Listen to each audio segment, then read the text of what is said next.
Lá no finalzinho do trecho de Mateus, ele diz que eu vos digo em verdade que não saireis de lá, enquanto não houveres pago até o último ceitil. Então, há uma lei que a gente entende como uma lei natural na matéria, que é uma lei de causa e efeito, para alguns ação e reação, para outros. Tem até um livro do André Luiz chamado Ação e Reação, não é? É uma norma que não é espírita, é uma norma que os espíritos falam dela, também não é criação do espiritismo. Lá por mais de 3, 4 mil anos antes de Cristo, Hermes Trismegisto, ele colocava dentro dos 7 princípios que ele dizia que explicavam o funcionamento do universo, estava lá a lei de causa e efeito. Então, a ideia é, abriu a porta, fechou a porta. Agiu, não é? Causou algum dano, reparar. E o que o Evangelho está dizendo aqui no comentário é que alguns que ficam devendo, às vezes acham que se a pessoa morrer, a dívida está perdoada. Tem gente até fazendo dívida porque chegou em certa idade ou está com determinada doença, para ver se quando morrer fica o bem e não paga a dívida.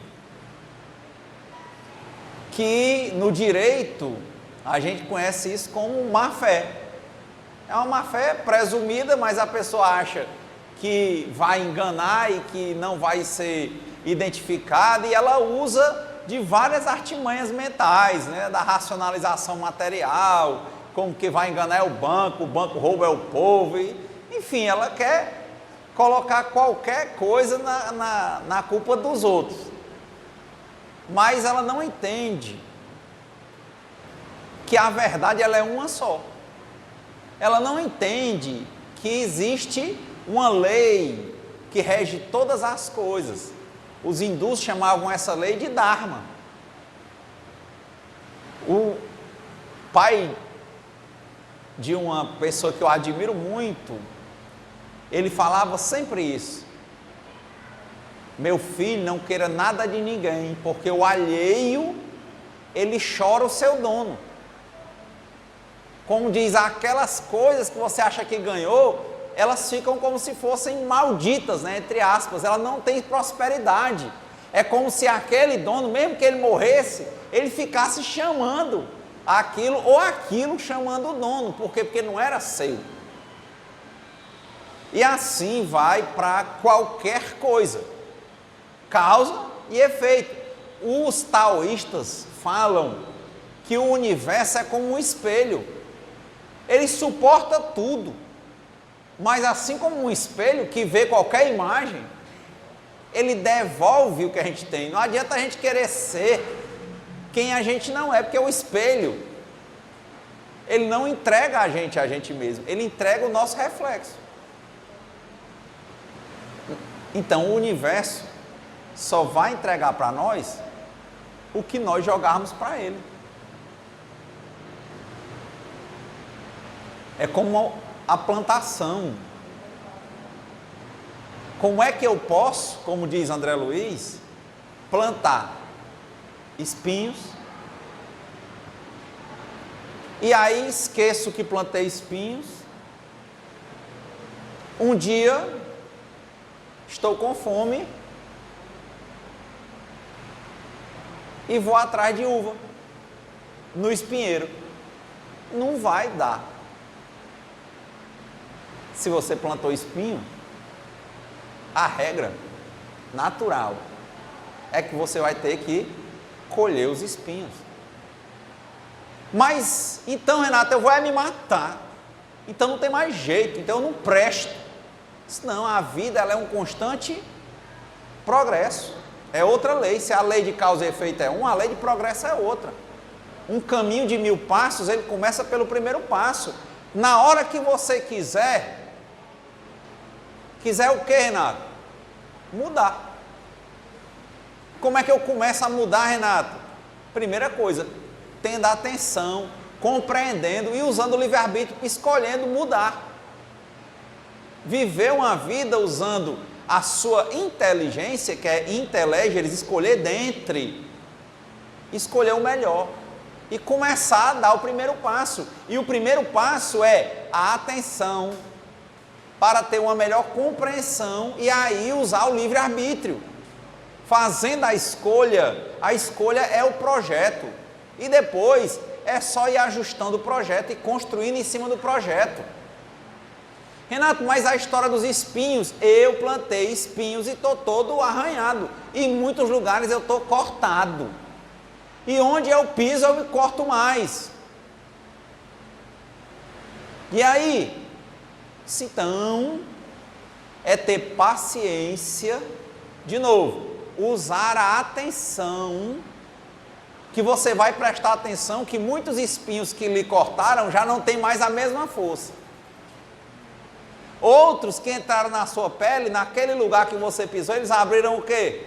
Um espaço sem espinhos. A dor que eles tinham de causar, eles já causaram. E naquele espaço é o espaço de abrir uma clareira, mesmo que pequena, e começar a semear novas plantas. Não tem como, o movimento que a gente fez, ele nunca é estático, ele é dinâmico, ele vai continuar em movimento. Plantou espinho, se continuar plantando espinho, esse espinharal vai continuar crescendo. Plantou espinho e está cansado de se arranhar, vê os lugares onde cabe colocar uma nova semente. Aceita os espinhos. Acolhe os espinhos e vai transformando. Aceita as pedras do caminho. E se não quer levar pedradas ou topar nelas, começa a criar um projeto de um castelo. E lembra que um castelo alto, ele sempre começa com o alicerce que é baixo, e no alicerce tem que ter o buraco, e no buraco tem que ter as pedras. Então é transformar a água em vinho, é se transmutar, é transformar o espinho em uma oportunidade. Não pode negar o espinho. E aí vem a ideia de reconciliar-se. Vou me reconciliar com os meus espinhos? Sim, por quê? Porque eles são você. Sempre dizemos isso. Quem está ferido, fere. Não se fica bom de ferida, negando que tem uma ferida. A gente tem que olhar para ela. Se for muito grande, todo jeito, ou grande ou pequena, limpar. Cuidar. Tratar, se for grande, costurar e continuar limpando e medicando, e aí a ferida vai sarar. Negar a ferida é fazer com que ela tome de conta do corpo. Então, reconciliar-se com os inimigos, com os adversários, passa por reconciliar-se consigo, aceitar-se, amar-se e, consequentemente, cuidar-se e acolher-se. Cuidar e acolher não quer dizer alimentar a ferida, quer dizer tratar dela.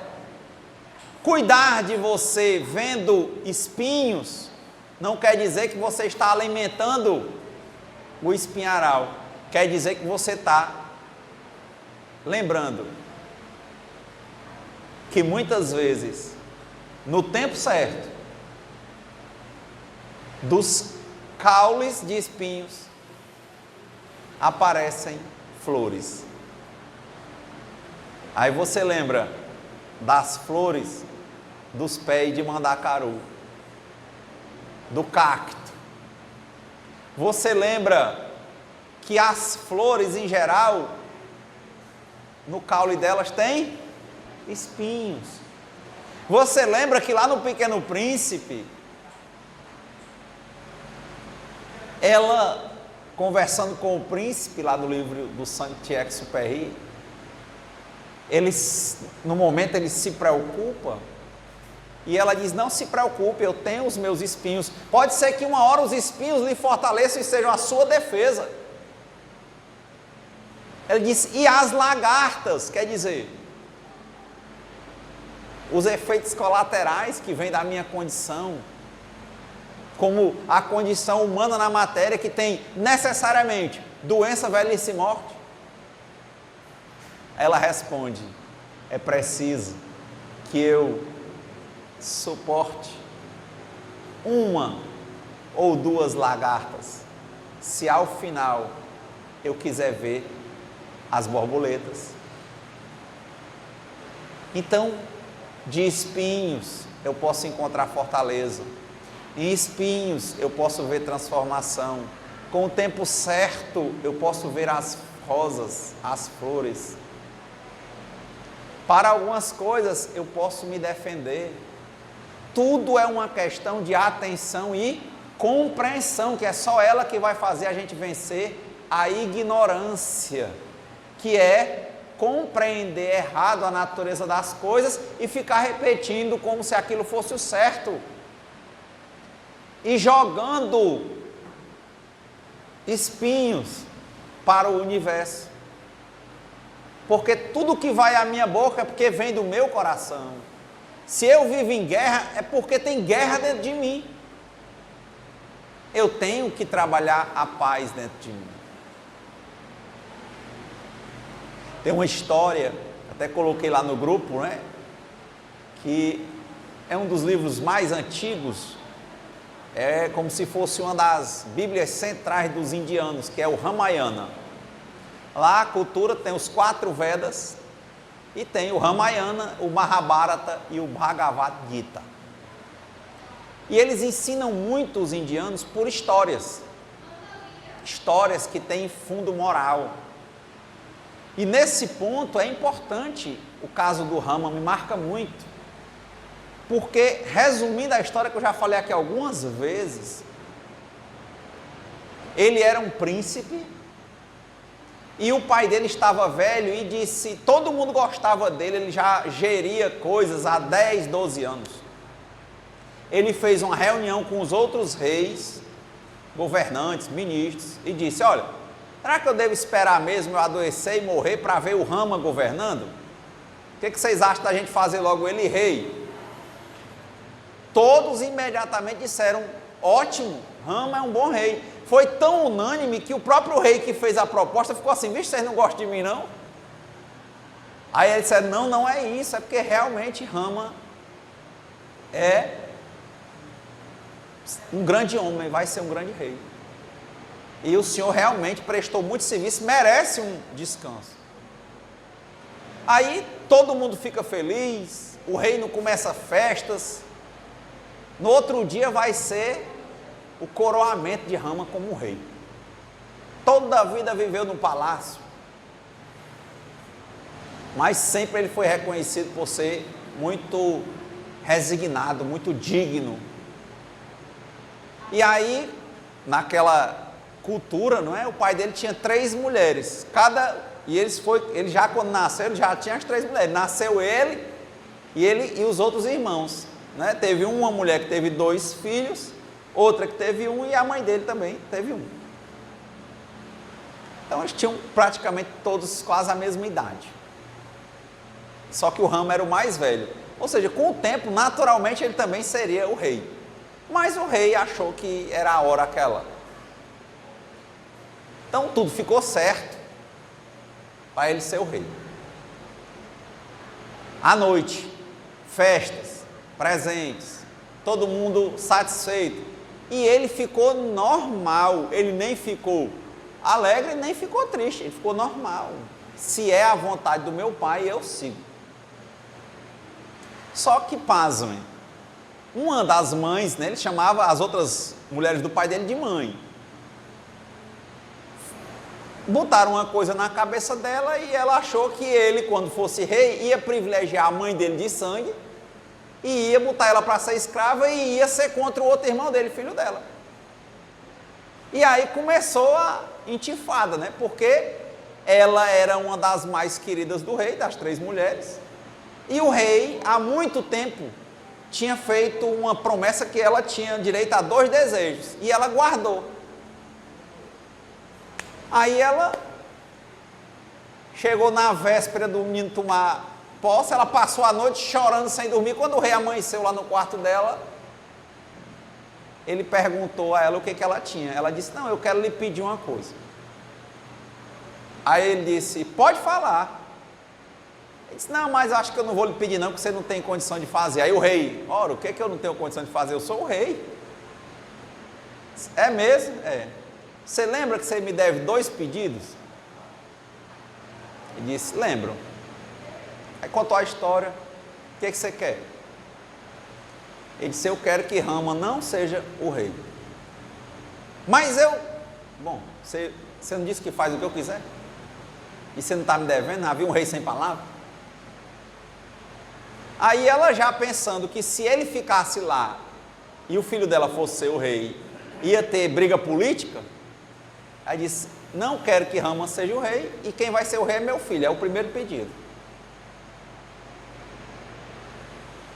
E o segundo: eu quero que ele seja desterrado sem nada por 14 anos.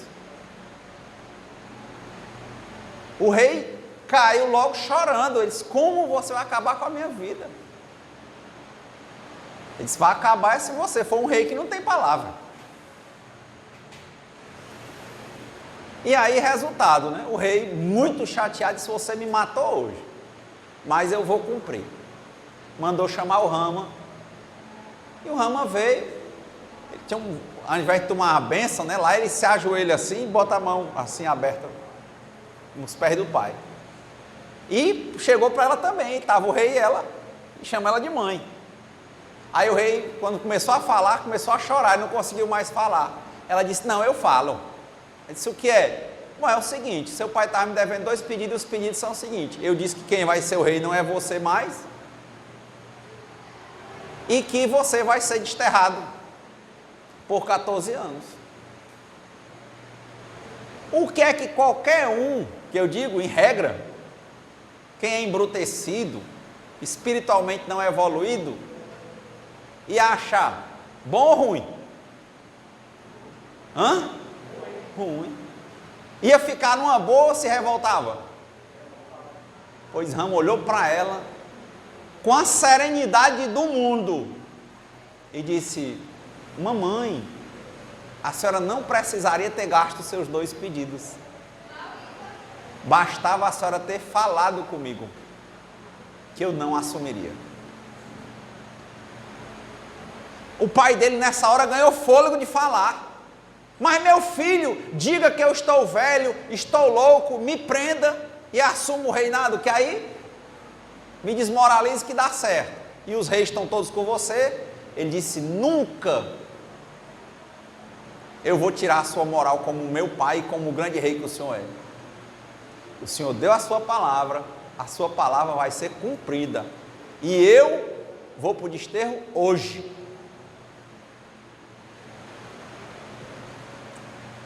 Lembra de Jesus? Lá no Monte das Oliveiras, que ele foi orar, e ele disse: pai, se podes, afasta de mim esse cálice, mas seja feita a vossa vontade antes da minha. E quando ele recebeu o sinal que ele desceu e viu os soldados, e Pedro cortou a orelha de um soldado, ele disse: guarda a tua espada, porque quem vive pela espada, também morre pela espada. E a partir dali ele aceitou toda a sua profissão de fé, tranquilamente. Cantou na cruz. E Rama assim fez. Todo mundo chegou querendo brigar, ele disse: de forma nenhuma. E é uma parte interessante que tem na história, né? Que ele passou para ele sair lá do quarto do rei, para ir para o quarto dele pegar, soltar lá o que ele tinha que passar por frente ao trono. Diz que ele olha para o trono, ele poderia se virar como quem quer nem ver mais, né? Ele olha passa com normalidade, cumprimenta todo mundo com normalidade e olha para o trono com normalidade, como qualquer vida. Todo dia ele passava e olhava para o trono, porque às vezes o rei estava lá e a pessoa tinha que fazer uma saudação. Ele olha realmente totalmente solto dos desejos, desapegado, sem raiva no coração. Ele diz: existe um Dharma, existe uma lei, não existe acaso. Eu aceito de bom grado. Por mais que eu não entenda hoje, eu saberei por que está acontecendo comigo. É impressionante esse trecho, porque o tom, quando a gente lê isso, é o tom que nós pretenderíamos nos revoltar. Nós nos colocamos no lugar dele. Por que a gente se revolta quando um carro está andando devagar na nossa frente? A gente buzina, esculhamba. Quando alguém bota a gente para fora do emprego, quando um relacionamento acaba, quando a gente adoece, quando alguém da gente parte, quando alguém da gente adoece, quando a gente quebra. Porque é nessa hora que a gente mostra a maturidade e o amor a Deus, não é isso? Amar a Deus sobre todas as coisas. Na hora que as coisas acontecem, que são coisas que estão fora da nossa governabilidade, por exemplo, espinhos que nós plantamos já não estão mais na nossa governabilidade, estão lá. A gente tem que aprender a conviver, cuidar e transformar. Não adianta se revoltar, adianta começar de novo, porque todo dia é um recomeço. Como diz o André Luiz, por mais que eu não possa voltar atrás e fazer um novo começo, eu posso começar agora e fazer um novo final. Mas eu tenho que aceitar, como diz o Hermógenes, dizer: entrego, confio, aceito e agradeço, porque se eu não faço isso, eu estou cuspindo na cara de Deus. Eu estou dizendo que eu não acredito em Deus. Eu estou dizendo que eu sou Deus, porque a vida só é legal, só é boa quando ela acontece como eu quero, e eu esqueço, inclusive, que os espinhos que eu estou pisando fui eu que plantei.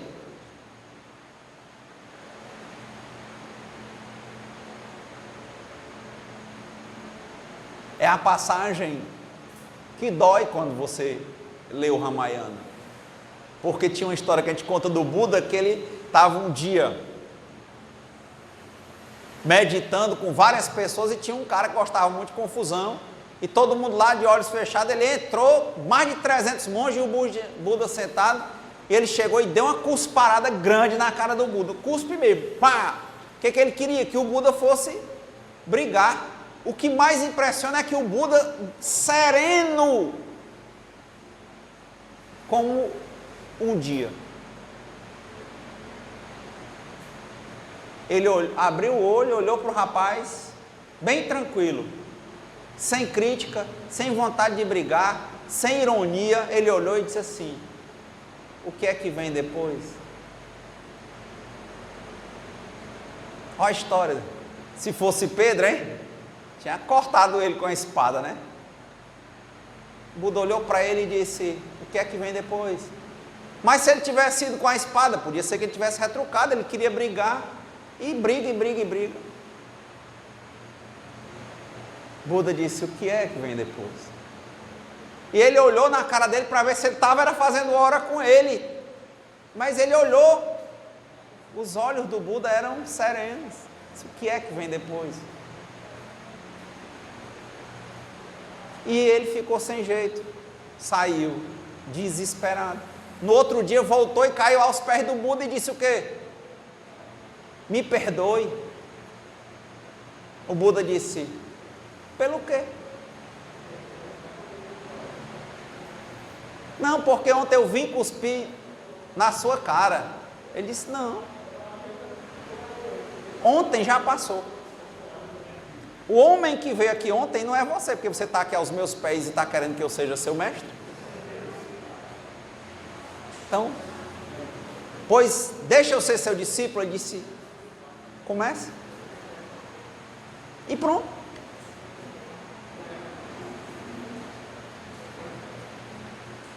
E quando eu vi a história do Rama, eu me lembrei da história do Buda, mas marcou quando eu li. Eu me lembrei: poxa, pai, perdão. Quantas vezes eu cuspo na tua cara por dia? Quantas vezes por dia a vida não está do jeito que eu quero, me dá um medo, uma ansiedade, e aquilo ali me dá logo uma vontade de fugir por alguma coisa, e aquilo ali não é uma luta? E aquilo ali, será que não é uma cusparada que eu estou dando na cara do Criador? Será que eu não estou mostrando para Ele que eu não confio nele? E é por isso que eu estou revoltado? E o universo está devolvendo para mim o desgaste da revolta, porque adianta de quê? Se você quebrou, a sua revolta não vai lhe levantar não, levanta.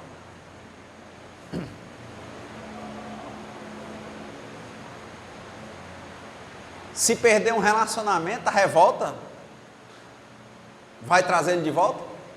Se perdeu alguém, a revolta vai trazer de volta? Então, quando a gente se revolta, muitas vezes pode ser que a gente ou esteja cuspindo na cara de Deus, ou a gente esteja se sentindo o próprio Deus. E não tem nem a transparência, a atenção, a compreensão de ver que o que a gente constrói para a gente nem sempre é bom. Porque a nossa maturidade está muito aquém do desejado.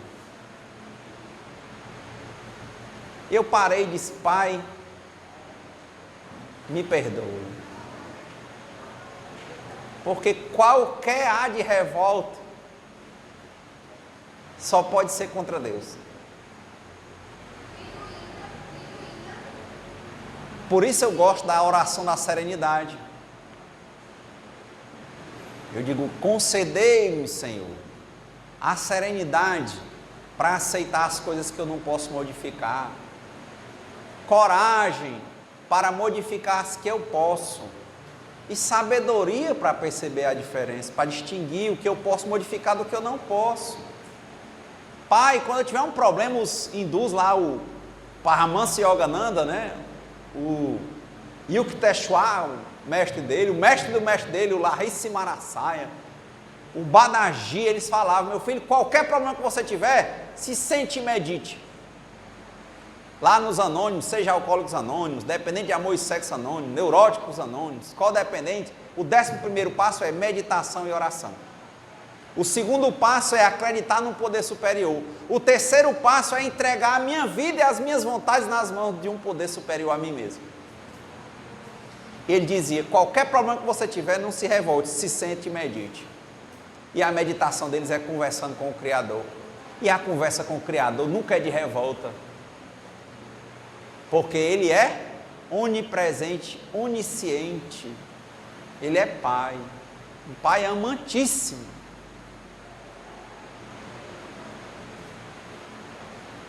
Então, reconciliar-se com os adversários é por isso. Não adianta chamar o vírus de serpente, chamar um relacionamento de serpente, chamar o cara que te botou para fora de serpente, a pessoa que deixou de serpente, não adianta. As coisas naturalmente na matéria têm opostos. É nascer, crescer, se desenvolver, morrer, renascer e progredir sempre. É o que tem lá no túmulo do Allan Kardec, no cemitério de Père Lachaise, em Paris. E uma frase do escritor romântico inglês, alemão, Goethe: a vida é mudança. Então as coisas têm de se transformar. Esses hindus, eles falam que o primeiro, lá ele tem uma trindade, aqui não tem, né? O Pai, o Filho e o Espírito Santo na igreja. Lá eles têm Shiva, que é o da morte. Primeiro as coisas se destroem, porque na destruição, quando a gente está bem baixinho, é que a gente vê a fragilidade que a gente tem. Depois a gente toma a decisão, vem Vishnu, que é o da manutenção do desenvolvimento. Ó. Depois que a gente vê que a gente é pó, mas que do pó pode servir ou se transformar em um adubo para virar uma planta linda, vem a planta.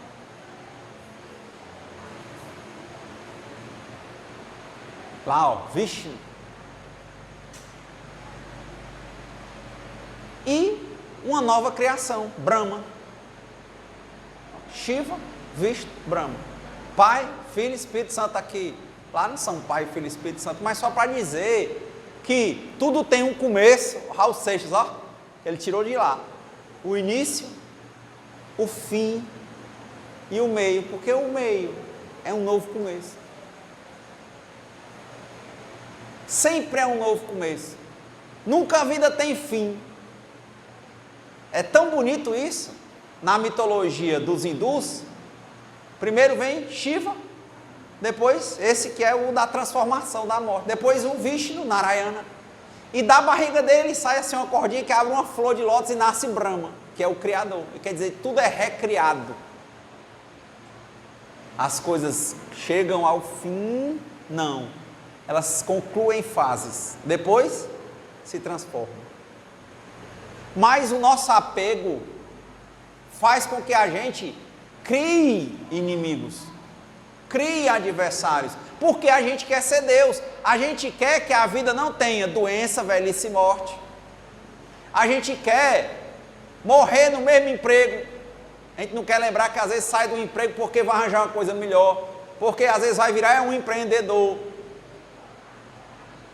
ou porque estava perto de desencarnar e precisava de um tempo de verdade com você, com a sua família. Mas a gente quer brigar, a gente quer de novo cuspir na cara de Deus. Porque amar a Deus sobre todas as coisas não é palavra, não é mandamento, é atitude.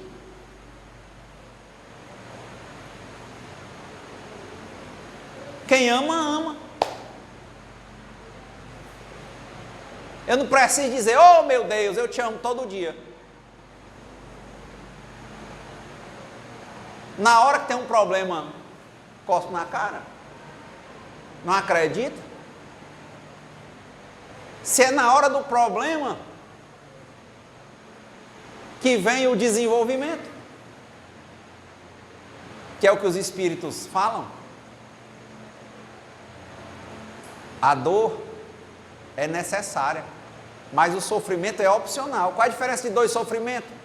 Dor é natural a gente adoecer, mas sofrer é ficar se maldizendo da doença. Ah, eu vou morrer mesmo, não se cuidar, aí fica sofrendo, não se cuida, fica preocupado, quando a gente devia estar ou ocupado ou desocupado. O que é que serve preocupação?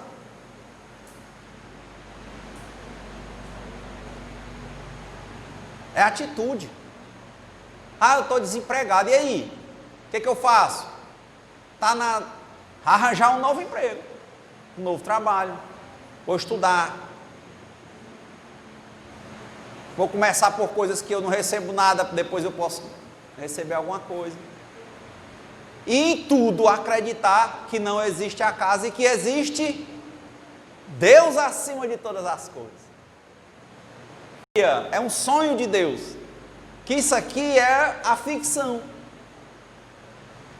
mas ela é tão forte como quando a gente sonha. Tem sonho que a gente jura que é verdade, mas isso aqui é engendrado para a gente aprender. Então toda vez que a gente cair,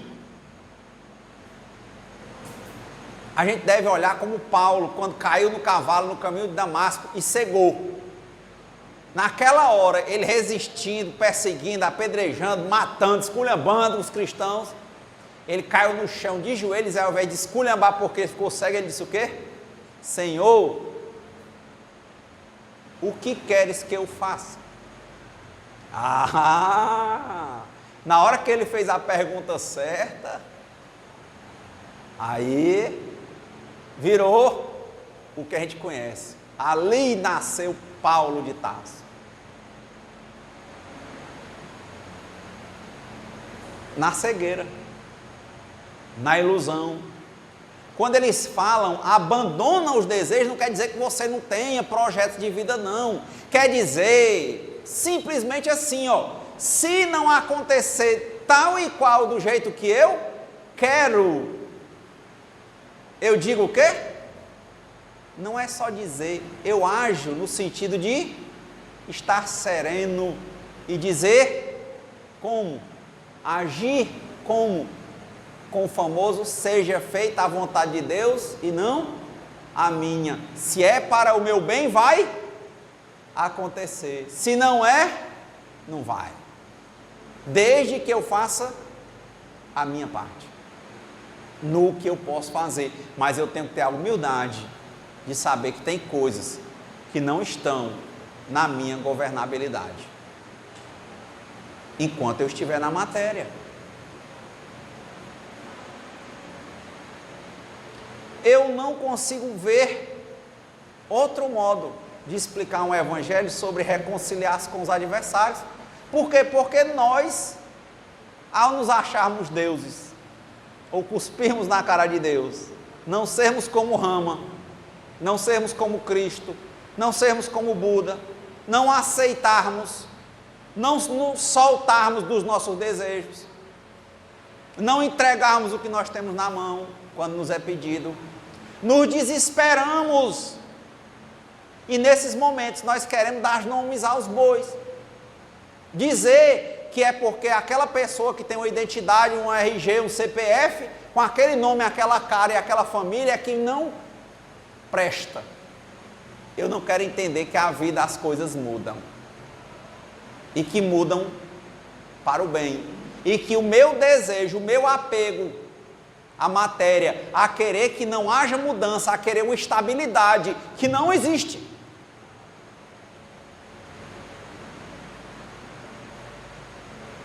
esse me faz sofrer e colocar todo mundo como meu adversário, inclusive o mundo. E foi uma das coisas mais lindas que eu li no Ramayana, depois dessa história do Rama, é que todo mundo ficou impressionado, todo mundo querendo brigar, matar o pai dele, fazer tudo, e ele, não. E mais bonito é como é que ele encerra o verso. Quem está contando a história diz assim: e a lua, ora está na frente das nuvens, ora deixa as nuvens passarem à frente dela. E é sempre um espetáculo muito bonito o que tem a natureza. Quantas vezes a gente está aqui olhando para os nossos problemas, esquece de olhar para o céu e ver que independentemente de tudo, tem sol, e ele está lá no eixo dele, e tem lua, e as coisas estão funcionando. É uma prova de que as coisas estão funcionando. É como quando você quer saber se você está vivo, você botar a mão no coração ou ver se está respirando. Se você achar que o mundo está todo errado, olha para o mundo que você vai ver que ele está funcionando. Como um relógio. Então, se tem alguém errado, é muito provável que seja a sua ou a minha não aceitação, transformando moinhos de vento em dragões, como fazia Don Quixote. Imaginação.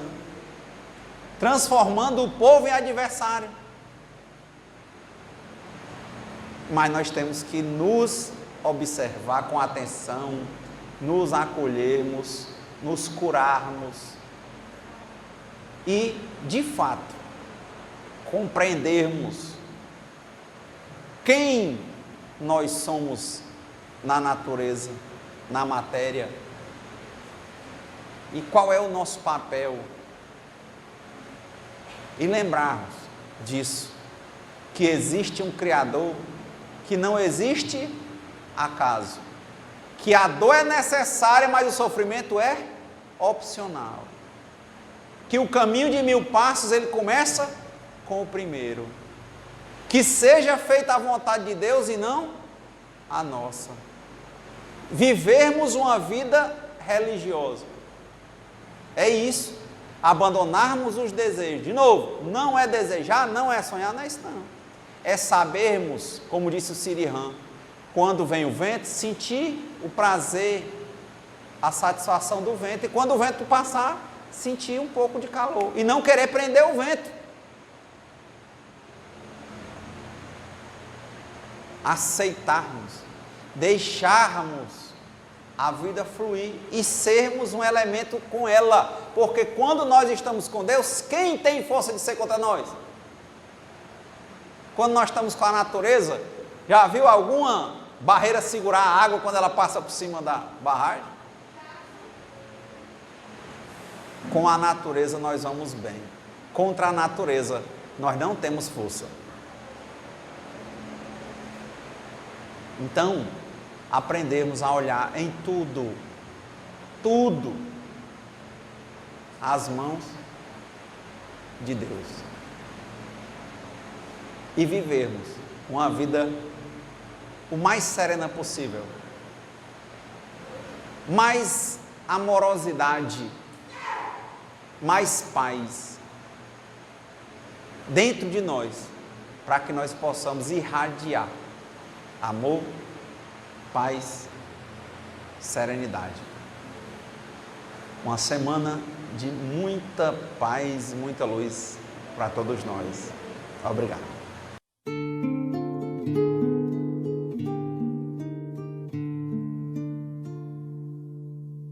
Senhor, fazei-me instrumento de vossa paz. Onde houver ódio, que eu leve o amor. Onde houver ofensa, que eu leve o perdão. Onde houver discórdia, que eu leve a união. Onde houver dúvida, que eu leve a fé. Onde houver erro, que eu leve a verdade. Onde houver desespero, que eu leve a esperança. Onde houver tristeza, que eu leve a alegria. Onde houver trevas, que eu leve a luz. Ó Mestre, fazei que eu procure mais consolar que ser consolado, compreender que ser compreendido, amar que ser amado, pois é dando que se recebe, é perdoando que se é perdoado, e é morrendo que se vive para a vida eterna.